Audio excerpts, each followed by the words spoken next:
Hello, my name is Eleanor Haddad. I'm doing the Module 32 assignment. I read the article, I did the calculator, and was found to be at the high end of the middle class, 45% for Fresno and 52 for the U.S. nation. Based on my education, age, and ethnicity, I'm within the 59% group for the middle class. I did the inequality interactive simulation, and my income amount, as stated for my gender, age, education, I was almost twice the simulation results, which I found kind of surprising. My results were on the higher end, which I didn't expect. I did the interactive simulation, but I was kind of curious to see where I would end up if I was a single parent with two kids. I did the numbers and the calculation came out to being on the lower end of the middle class.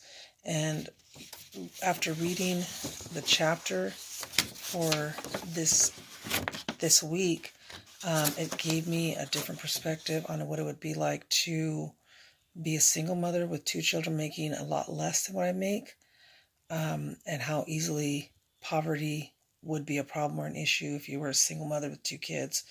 If you didn't have any kind of education, didn't have a job that was, at least paying you decent, that you would really struggle and you would end up being in poverty. If you didn't have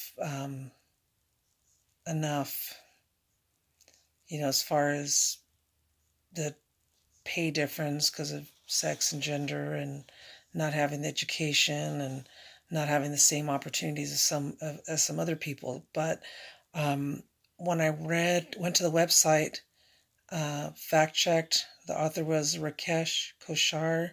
It was published 9/6/16. It stated that the American middle class is stable when it was comparing 2016 to 2010. But the article says it was losing financial ground to the upper class families. The article compared 2016-2010, saying that 2016 was doing better than the 2010. But even with that being said, the article said that the upper class was still 9% better off.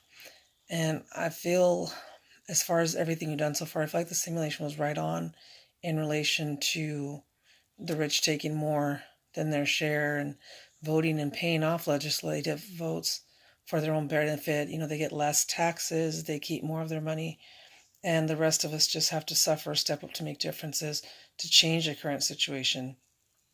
As far as comparing 2016-2019, I'd almost have to say that, the article said that 2016, the upper class was 9% better. I would almost say that it was probably double, because it seems like all the new tax changes that have happened recently are more for the benefit of richer or wealthier